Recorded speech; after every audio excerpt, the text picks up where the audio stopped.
अस्सलामुअलैकुम नाज़रीन, सियासत टीवी के कौमी खबरनामे में आपका खैर मक़दम है। मैं हूं रेशमा। सबसे पहले नज़र डालते हैं हेडलाइंस पर। पेट्रोल और डीजल की कीमतों में एक बार फिर इजाफा। पेट्रोल 87 पैसे और डीजल 91 पैसे फी लीटर महंगा। आम आदमी पर मजीद बोझ।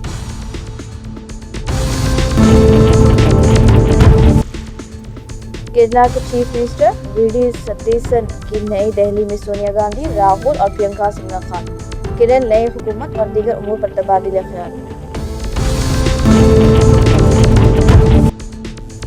अमेरिकी खारजा सेक्रेटरी मार्को रूबियो हिंदुस्तान के दौरे पर पहुंची। 4 रोज़ा दौरे के मौके पर मोदी समेत दीगर हुक्काम से मुलाकात अहम।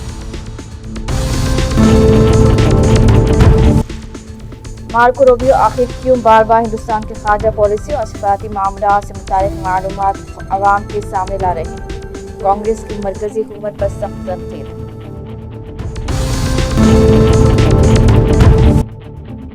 नीट पेपर लीक मामले को लेकर एनटीए और मरकजी हुकूमत पर सख्त तनकीद। सरकार बेशरम है, कांग्रेस तर्जुमान सुप्रिया श्रीनेत का बयान।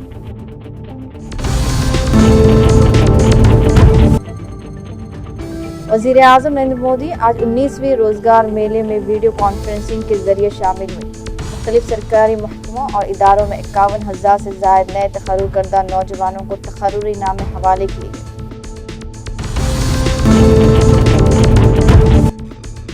और मोदी हुकूमत इस वक्त सिर्फ अमेरिका के इशारों पर काम कर रही है। कांग्रेस लीडर पवन खेड़ा ने की सख्त तनकीद।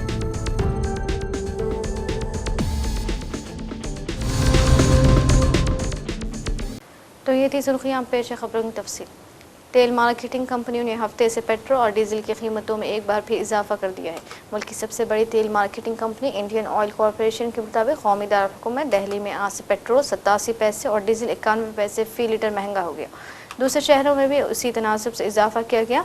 4 दिन के वक्फे पर दोनों फॉसिल फ्यूल्स की कीमतें मुसलसल तीसरी बार बढ़ाई गई हैं। दिल्ली में आज से 1 लीटर पेट्रोल 100 रुपये के करीब जा पहुंचा, जबकि डीजल 98 रुपये 64 पैसे फी लीटर का हो गया है। तेलंगाना में 1 लीटर पेट्रोल की कीमत अब 112 रुपये 81 पैसे हो गई है।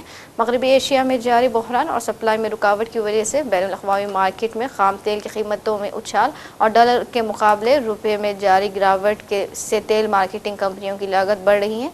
यही वजह है कि वो पेट्रोल और डीजल की कीमतें बढ़ा रही है। आम आदमी पर मोदी हुकूमत की जानिब से मुसलसल बोझ बढ़ाया जा रहा है।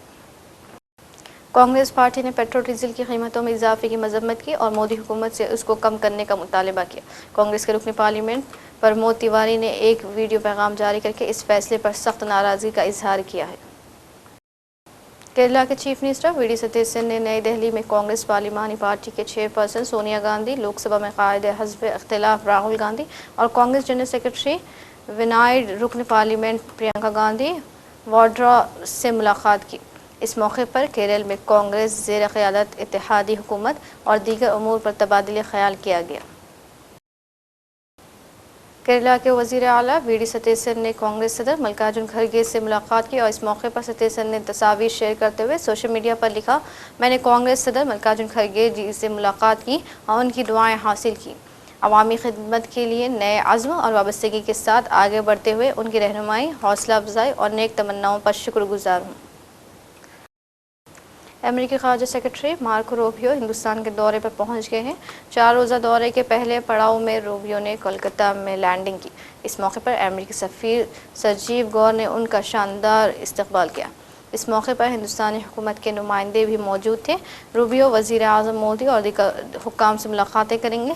रूबियो 26 मई को नई दिल्ली में क्वाड वज़राए ख़ारजा के इजलास में शिरकत करेंगे और वज़ीर ख़ारजा एस जयशंकर के साथ अहम मुलाकातें करेंगे। ये रूबियो का वज़ीर ख़ारजा बनने के बाद हिंदुस्तान का पहला दौरा है। कांग्रेस ने मरकज़ी हुकूमत पर तनकीद की और कहा कि अमेरिकी वज़ीर ख़ारजा मार्को रूबियो आखिर क्यों बार बार हिंदुस्तान की ख़ारजा पॉलिसी और सिफारती मामलात से मुताल्लिक़ मालूमात पहले अवाम के सामने ला रहे हैं। Party general secretary Jairam Ramesh ने इस मामले के हिंदुस्तानी खुद मुख्तारी से जोड़ते हुए हुकूमत से वजाहत मांगी।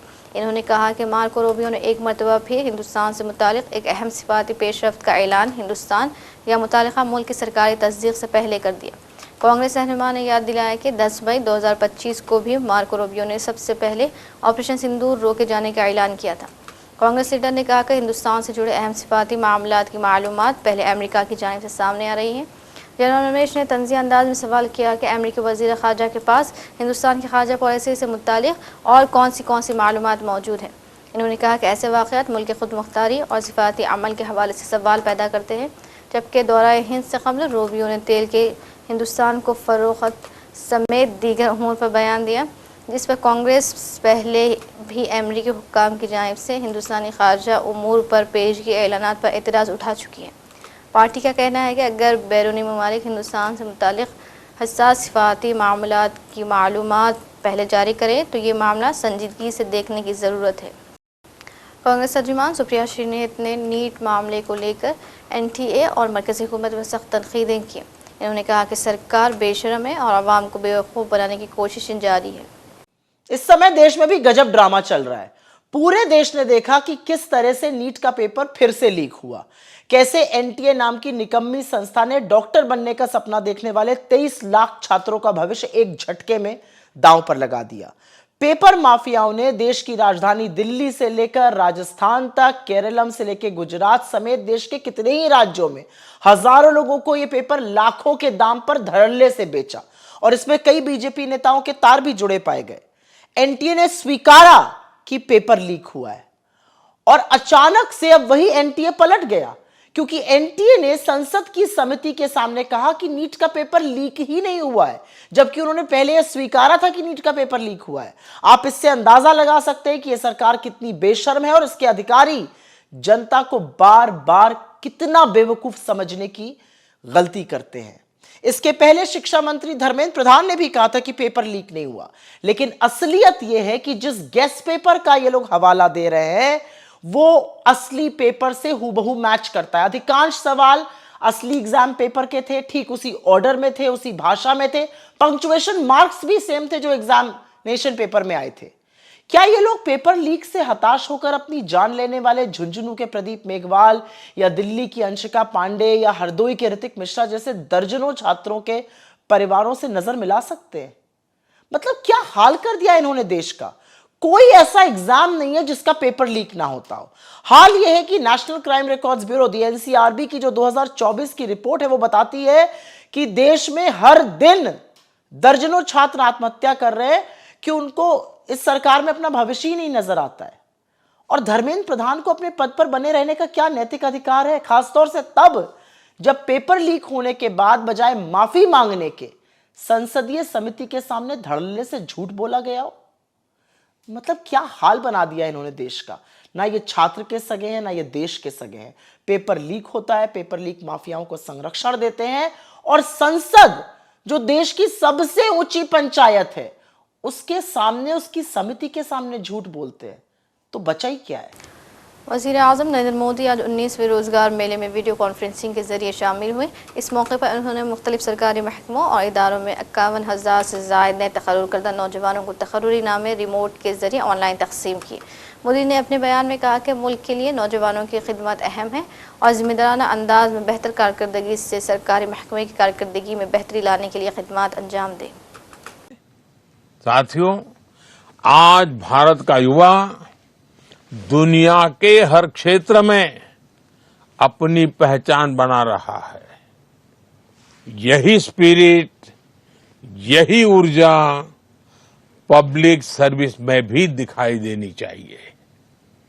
विकसित भारत ऐसे ही युवाओं के प्रयास से बनेगा जो अपने काम को देश सेवा का माध्यम मानते हैं, जन सेवा का माध्यम मानते हैं।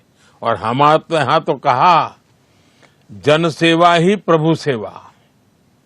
मुझे पूरा विश्वास है आज नियुक्ति पत्र पाने वाले हमारे युवा साथी भारत के विकास यात्रा को नई गति देंगे। आपके काम, आपके फैसलों से विकसित भारत के संकल्प की सिद्धि होगी। और आपको वो मंत्र कभी भूलना नहीं है। हमारा मंत्र है नागरिक देवो भव। नागरिक देवो भव, नागरिक का कल्याण ही हमारा कर्तव्य है। मैं एक बार फिर आज नियुक्ति पत्र पाने वाले सभी युवाओं को आगे के जीवन के लिए, देश सेवा के इस अवसर को निभाने के लिए अनेक अनेक शुभकामनाएं देता हूं। कांग्रेस लीडर पवन खेड़ा ने कहा कि हिंदुस्तान की मरकजी मोदी हुकूमत इस वक्त अमेरिका के इशारों पर काम कर रही है। उन्होंने कहा कि रूस से तेल खरीदने की इजाज़त और दीगर मामलात में अमेरिका से मिल रही हिदायत पर मोदी काम कर रहे हैं। ये हर एतबार से काबिल मजम्मत है। तो रुपए पर आप बार बार आ जाते हैं। पिछले 2 महीने में हमारे जो फॉरेक्स रिजर्व्स हैं 38 बिलियन डॉलर तक घट चुके हैं। मतलब जो हमारी आने वाली पीढ़ियों के लिए जो हमें छोड़ के जाना चाहिए वो तबाह हो रहा है हमारी आपकी आंखों के सामने, नरेंद्र मोदी जी की नाक के नीचे। ये सब आपके सामने हो रहा है। हम सिर्फ आईने का काम कर रहे हैं। अब आप बात देश हित की करते हो। जो टैरिफ डील ने हमारा ट्रेड बैलेंस बिगाड़ा, उस पर भी जरा आइए। इस ट्रेड डील की वजह से जो अमेरिका के साथ हमारा ट्रेड सरप्लस है वो 9 बिलियन डॉलर तक गिर गया। यह इंपैक्ट हुआ इस तथाकथित ट्रेड डील का, जिसमें अनेक देश पीछे हट गए। जब अमेरिका के सुप्रीम कोर्ट ने एक निर्णय लिया, अनेक देश पीछे हट गए, लेकिन भारत नहीं साहब, पीछे नहीं हटेंगे। साइन नहीं हुई थी लेकिन पीछे नहीं हटेंगे, सारी शर्तें मानेंगे। हुजूर रूस से तेल ले लूं जी, जाइए 30 दिन के लिए ले लीजिए, हुजूर खुश। ये हमारे देश का स्वाभिमान के साथ खिलवाड़ हुआ है। इस तरह से हो रहा है। परसों आया भाई 16 मई तक ही था, हुजूर को अनुमति मिली थी, हुजूर ने जो दी थी अनुमति हमारे साहब को। फिर चले गए हुजूर, 16 मई आ गया, रूस से थोड़ा और तेल ले लो, हाँ साहब ले लो। ये क्या मजाक बना रखा है। ऐसे देश चलाए जाते हैं, ऐसे रिश्ते रखे जाते हैं, ऐसे दबा जाता है किसी सुपर पावर से। क्यों? देखिए, जो बहुत बड़ा कारण है अर्थव्यवस्था की धरातल में जाने का, जो निवेशक हैं वो घरेलू निवेशक हों या विदेश के निवेशक हों, उनका विश्वास डगमगा गया है अर्थव्यवस्था पे। इसलिए वो यहां या तो निवेश नहीं कर रहे हैं या निवेश विड्रॉ कर रहे हैं। पिछले चंद महीनों में 2 लाख करोड़ का निवेश पुल आउट हो गया है, विड्रॉ हो गया है, चला गया है हमारी अर्थव्यवस्था से। जब निवेश नहीं होगा, जब निवेश खींच लिया जाएगा क्योंकि लोगों का विश्वास हमारी अर्थव्यवस्था पे नहीं है, तो ग्रोथ कैसे होगी, एक्सपेंशन कैसे होगी, नौकरियां कैसे जनरेट होंगी, अर्थव्यवस्था को बूस्ट कैसे मिलेगा, मार्केट में पैसा कैसे आएगा जब नौकरियां ही नहीं होंगी। तो एक अंग्रेजी में कहते हैं वर्लपूल, हिंदी में शायद चक्रवात कहते हैं, उसमें हम लोग फंस गए, हमारी अर्थव्यवस्था फंस गई। और कोई ऐसा नहीं होता कि अचानक फंसते हैं, ये फंसते चले जा रहे हैं। हम दूर से पास में आते जा रहे हैं चक्रवात के अंदर अंदर अंदर, और सीधा अंदर आ गए। जब ये जा रहे थे चक्रवात के अंदर, वर्लपूल के अंदर, तब हम रोक रहे थे कि साहब गलत जगह जा रहे हो। और जो रोक रहा था उसकी हंसी उड़ाई जाती थी। अरबों रुपए उनकी हंसी उड़ाने पर खर्च कर दिए गए। राहुल गांधी जी की बात कर रहा हूं। बार बार चेतावनी दे रहे थे, और बार बार जितनी बार वो चेतावनी दे देते थे, अलग अलग एजेंसीज को हायर करके, नेशनल, इंटरनेशनल, ग्लोबल, इनकी छवि को कैसे नुकसान पहुंचाया जाए, आईना कैसे तोड़ा जाए ताकि आईने में सच न दिखे, ये किया जा रहा था।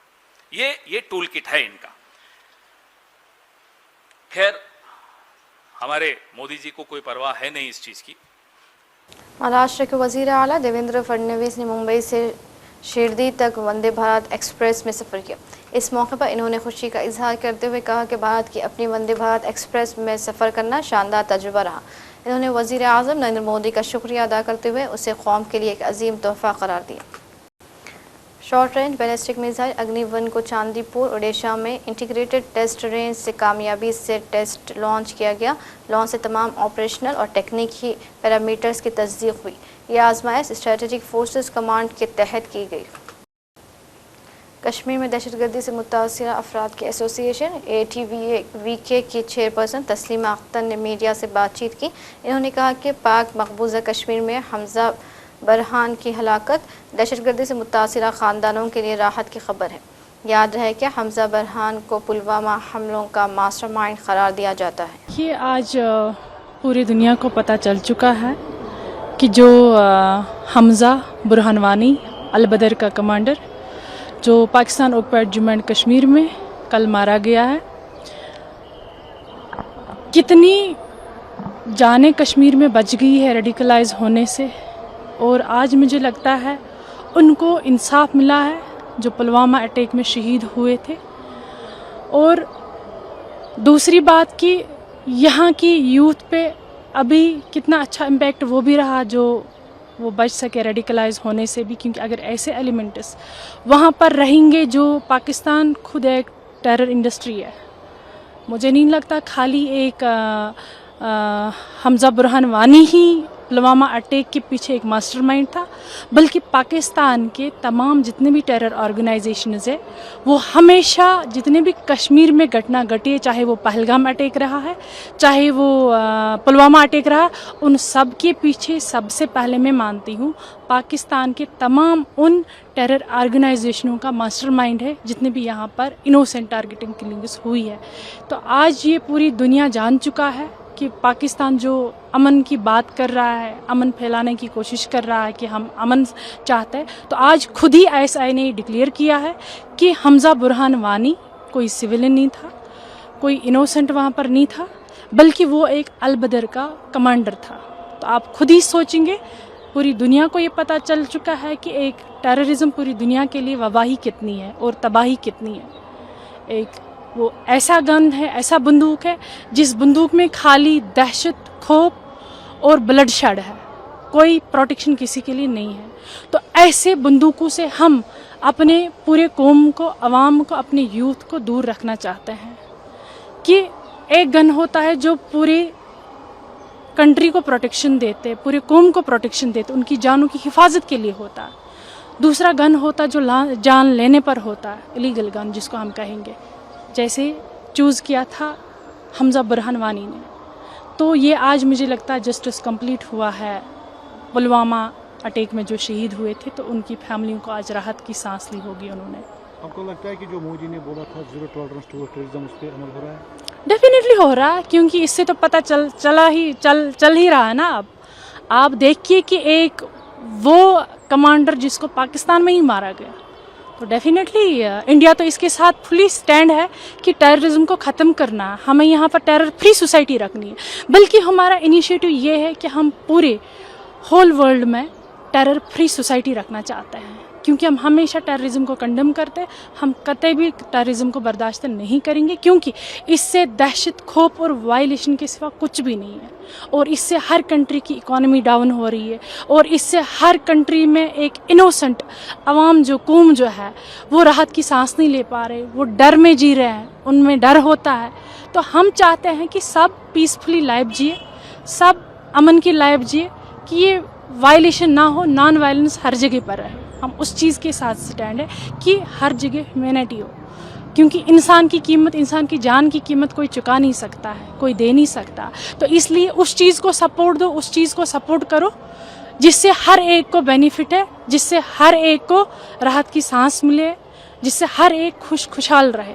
टेररिज्म से आज तक कोई खुशहाल नहीं रहा, इससे सिर्फ टारगेट किलिंग्स हुई है और इससे सिर्फ इनोसेंट जाने ली गई है, और कितनी औरतों को बेवा किया गया, कितने बच्चों को यतीम किया गया है।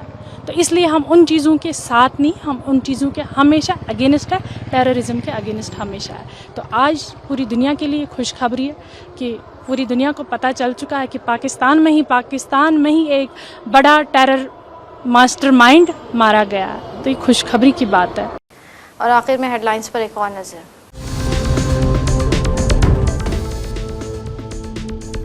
पेट्रोल और डीजल की कीमतों में एक बार फिर इजाफा। पेट्रोल 87 पैसे और डीजल 91 पैसे फी लीटर महंगा। आम आदमी पर मजीद बोझ।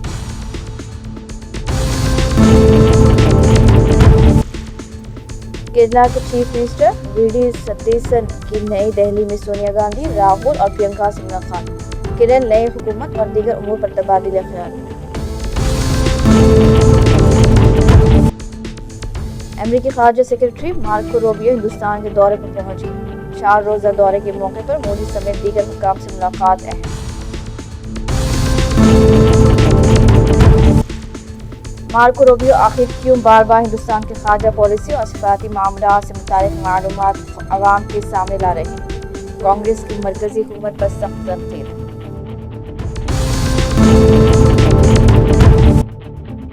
नीट पेपर लीक मामले को लेकर एनटीए और मरकजी हुकूमत पर सख्त तनकीद।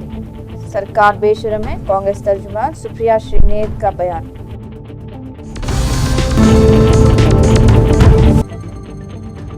वज़ीर आज़म नरेंद्र मोदी आज 19वीं रोजगार मेले में वीडियो कॉन्फ्रेंसिंग के जरिए शामिल हुए। मुख्तलिफ सरकारी महकमों और इदारों में 51,000 से ज़ायद नए तखर्रुर करदा नौजवानों को तखर्रुरी नामे हवाले किए गए।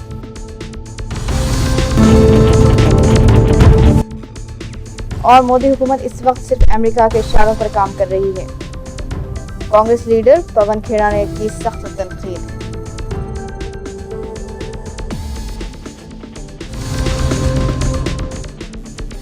इसी के साथ ही कौमी खबरनामा इख्तिताम को पहुँचता है। मुझे दीजिए इजाज़त। अल्लाह हाफिज़।